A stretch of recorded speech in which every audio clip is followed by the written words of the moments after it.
upfuye wabonye iki? Warapfuye urasengerwa hamurazuka. Nivyo canke sivyo?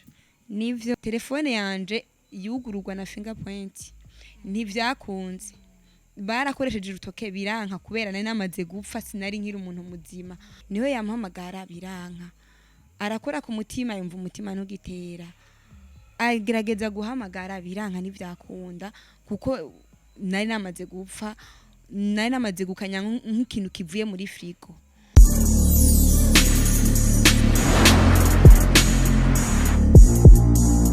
Bakunzi ba Buja Hit TV turabaramukije cyane kandi turabakunda cyane kuri microphone kumwe na Nancy Amanda inyuma ya kamera hari CK Professional. Uyu munsi tukaba dufise umutumire ikiganiro cacu cuno munsi kiratandukanye gato nivyo mwari musanzwe mumenyereye. Uyu munsi twaje kubona no kugira ngo abariko bakurikirana ikiganiro cacu bamenye ko uko Imana yahoze ariko ikiri nubu uko yakora kera niko igikora ati gute. Reka mbanze ndamutse umutumire hama nawe aramutse abariko barakurikirana ikiganiro cacu. Ndabaramukije mu izina rya Yesu ndi Irakoze Adele. Irakoze Adele kuba turi hano ni kubw'amakuru twaronse biba ngombwa ko tubarondera. Adele ufise ukwizera kungana gute? Je mfise ukwizera kwinshi cyane. Usanzwe ukijijwe? Ego ndakijijwe. Usengera mu rushengero rwitwa gute? Nsengera muri Sabaoth Church. Urushengero usanzwe usengeramwo ruri amajahe? Mu Ngagara kujya Buconyori. Muri Sale Rosafire nimero 36. Amakuru yatuzanye ngaha twaronse amakuru tutarashika ku makuru yatuzanye kubera tugeze ku makuru yatuzanye ndumva ikiyago cyava kiba kirekire tutarashika ku makuru yatuzanye turashaka kumenya kwanza wakijijwe ryari umaze igihe kingana gute ukijijwe? Maze umwaka jewe nkijijwe nakijijwe itarike 28 z'ukwezi kwa kane muri 2019. Uramaze kubatizwa mu mazi menshi? Egome. Wabatijwe n'umupasiteri yitwa nde? Prophet of Jesus Joshua. Okay, tukiri hafi amakuru yatuzanye sinzi ko buyazi. Ego ndayazi. Okay. Ibiriko biravugwa ko warapfuye hama urazuka. Warapfuye urasengerwa hama urazuka. Nivyo canke sivyo? Nivyo niko biri. Bon. Tukiri ngaho nanje ndakijijwe kandi nanje ndizera cyane kandi ndazi ko Imana dukorera ikora. Ariko igitangaza c'umuntu kuzuka bon ndumva ari igitangaza kidasanzwe kubera n'ibintu bitangaje cyane. Ndashaka kumenya vyagenze gute warugwaye bon vyarashitse uraryama bwira bariko bakurikirana ikiganiro cacu. Ni vyashitse uko nyene ndaryama.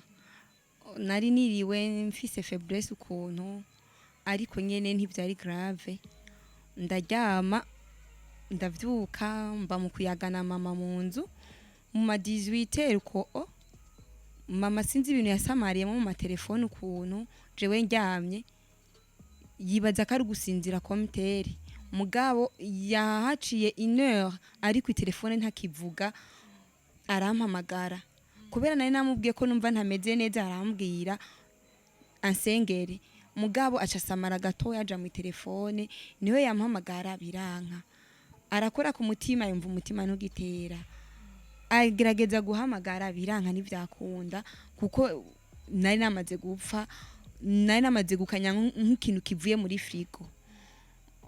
Mu nyuma niho yimvire none bigende gute ku mwana amaze kumfana bigende gute arabibwira mukuru wanje yarari hanze amaze gutelefona niho yamubwiye ngo Adele ashaka kugenda uko ni mubibwire Joshua acara mwishura mama na nimero ya Joshua Jemfise tore telefone ya Adele nyene urayisangamwo telefone yanje yugururwa na fingerprint ntivyakunze barakoresheje urutoke biranka kubera nari namaze gupfa sinari nkiri umuntu muzima bimaze kwanka umuntu yari hanze niwe yagerageje kurondera nimero ya Joshua bamaze kumutora ivyakurikiye hanyuma yaransengeye ku telefone ndazuka.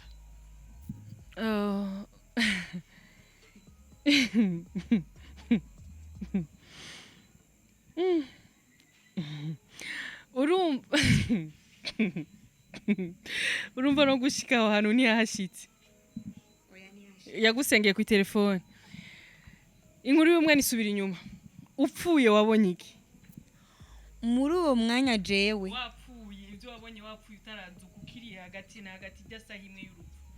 Je napfuye nagiye kwikangura numva bariko bakoma induru, ariko bene nava jewe napfuye numvise amajwi y'abantu babiri, mugabo bavuga amajwi y'abagabo, nkumva ijwi rimwe rivuga ijwi ritoye n'ikindi kijwi kivuga cane, ariko iryo jwi rito numva rivuga mwijwi rya Joshua. Abantu babiri bamparirira ko umwe avuga ngo ndamutwara, uwundi ntawujana, we n'umwana wanje ndacamukeneye. Iryo jwi rinini ngo ndamutwara, ijwi rinini rirabwira ijwi ritoyi je ndamutwara kuko n'uwanje, ijwi rito rimubwira si uwawe, gira ndakwereke ko je atari uwawe kuko ndacamukeneye. Iryo jwi rinini ngo ndeka ndakwereke ko ari uwanje. Mbona abagabo babiri mpagaze hejuru y'ikinogo, ijwi rinini mvuga ikijwi kinini aramfata ukuboko arakwega biranka kumva hondi. Umwe avuga ijwi ritoyi aramubwira wabonye ko vyakunaniye si uwawe, ndeka je ndakwereke ko ari uwanje. Uwijwi ritoya caramfata ukuboko ntiyiri warakwega n'inguvu, naciye mbona simbye ca kinogo, niho naca nikangura mbona muhira icumba kiruzuye abantu bakoma induru ngo Adela arakomeye. Mugabo nasubiye kuzuka igihimba ca ruguru nico cakora. Ubu nyene fata telefone yawe, injira muri Play Store canke muri App Store, rondera mu kwandika ijambo Buja Chat, telecharge Buja Chat, hitamwo ururimi rukorohera gukoresha, Ikirundi, Igiswahili n'Icongereza. Mu kwiyandikisha ukoresha nimero ya telefone yawe, ukaronswa code ituma uronka uburenganzira bwo gukoresha Buja Chat, canke ugakoresha email yawe munsi ukuzuza amazina yawe hamwe na modopass wifuza. Kurikiza ivyo usabwa ni ku buntu. Buja Chat ni application imwe ikoreshwa mu buryo bwinshi butandukanye, bitagusaba izindi muri telefone yawe. Rungika ama audio, amafoto n'ama video, uhure unaganire n'inshuti n'abagenzi mwabuze ku zindi mbuga mwari mumenyereye gukoresha. Buja Chat iduhuza twese. Igihimba cefu nta na kimwe cyashobora gukora. Yego. Uyo yagusengera urazuka, niwe pasiteri wo kuri eglise aho usanzwe usengera.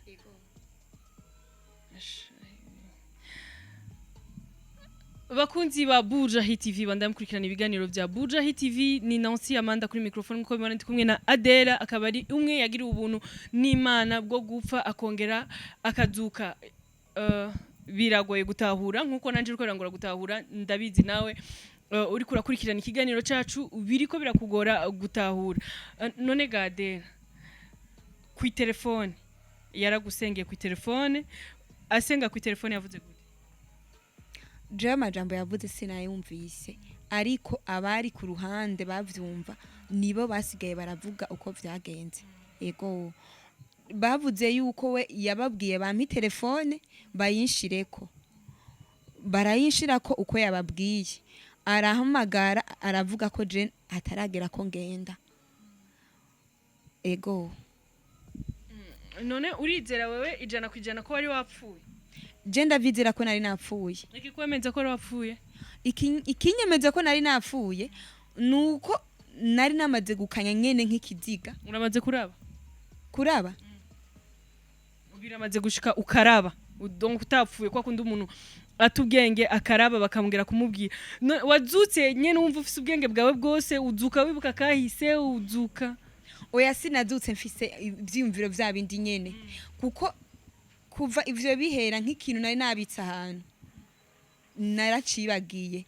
Prisi yaguma nsengera niko naguma subira ubwenge bwanje bwironuvera nkasubira kuri ya nivo nari sanzwe ndiko. ntiwari bwaheze kunyishura ikikwemeza ko wari wapfuye ni giki? Ikinyemeza ko nari napfuye, i telefone ikoresha na fingerprint ikonectana n'amaraso canke umuntu afise ubuzima akiriho. Muri uwo mwanya barakoresheje ukuboko nawe rankoresha kugira ndayugurure ntivyakunze. Ico conyene kirashobora kunyemeza ko nari namaze gupfa vyaheze, kuko n'umutima ntiwari ugitera. Ntibashoboye gutwara kwa muganga kugira ngo bapime bumve ko wapfuye? Oya, ntibantwaye kwa muganga kuko nari mfise muganga wanje Yesu Kristo.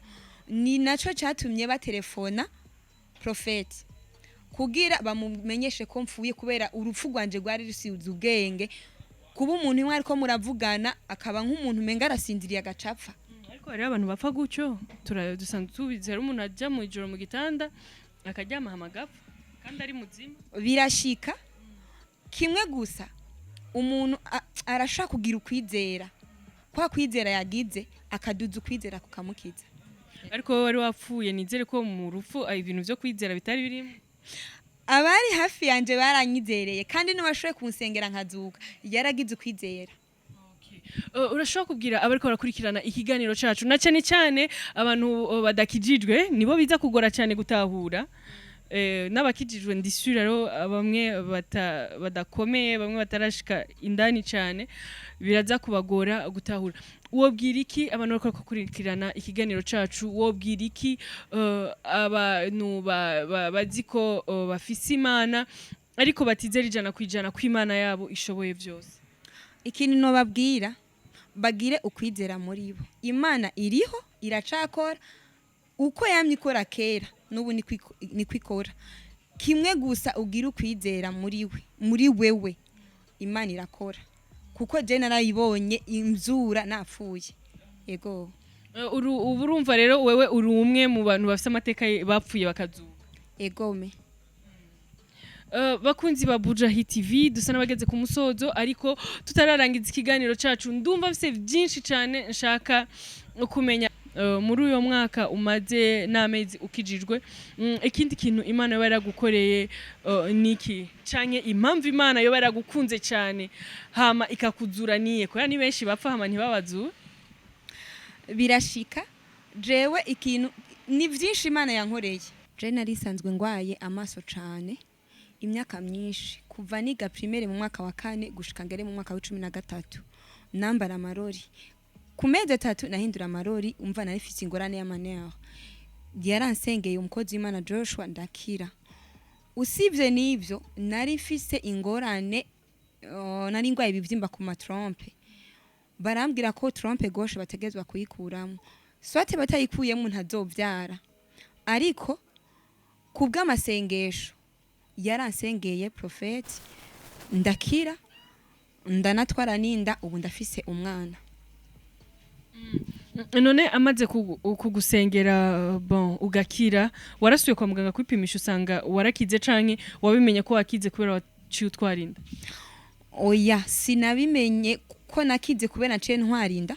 Maze gutwarinda, ego je naremeye ko Imana ikora, ndabona ko ari Imana yabikoze kugira ntwarinda. Ariko mu nyuma nagumanye amakenga, ntegerezwa kumenya yuko nkomeye. Ndagenda ndagirisha ecography, sanga trompe zanje ni normal. Wibaza ko icatumye Imana igukunda cyane mpaka ikuzure kandi abandi tabazura ni kubera Imana iramfise ku mugambi? Yego. Urashaka kuzokorera Imana bigeze he? Ndashaka gukorera Imana gushika gupfa kwanje. Yego. Nizere ko bivanye n'ivy'Imana yagukoreye, uzofata umwanya mwiza wo kuvuga Imana wabonye, kandi uzofata umwanya ukwiye wo kuvuga imbaraga z'Imana n'ubwiza bw'Imana. Ego cyane. Ndabashimiye abantu mwakurikiranye ikiganiro cacu cuno munsi. Turiko tumva ugukomera kw'Imana, turiko tumva ubukuru bw'Imana, turiko twumva ubwiza bw'Imana n'ubushobozi bwayo. Ni Imana ikomeye, ni Imana ishoboye byose, itananiwe n'ikintu na kimwe. Abariko bakurikirana ikiganiro cacu no basaba kugira ukwizera no kugira agakiza agashitse. Nkaba nshimiye n'uwampaye umwanya tukavugana, reka ndamuha kanya nawe agira icyo abwira abakurikiranye ikiganiro cacu. reka rero ndabasezere ndabipfuriza amahoro yo muri Yesu Kristo ariko ndabatekerera akajambo kamwe mugire ukwizera kubera je narabonye Imana izura abapfuye ndabona Imana imugurura ibimuga ndabona Imana ikiza ibivyimba narabonye Imana sinzi urugero je nshobora kuyiha narabuze urugero noyiha sinovuga ngo ni nini cyane kuko irarengeye cyane ego turabashimiye bakurikiranye ikiganiro cyacu turashimiye Imana na cyane cyane ku bukuru bwayo turashimiye Imana yakoze igitangaza ikazura umukobwa wayo yari yapfuye akazuka amashimwe n'icubahiro n'ivyuhoraho hama turabashimiye namwe nimwibagire kugira subscribe like share na comment yari Nancy Amanda kuri microphone inyuma ya kamera hari CK Professional turabakunda cyane team yose ya Buja Hit TV irabakunda cyane bye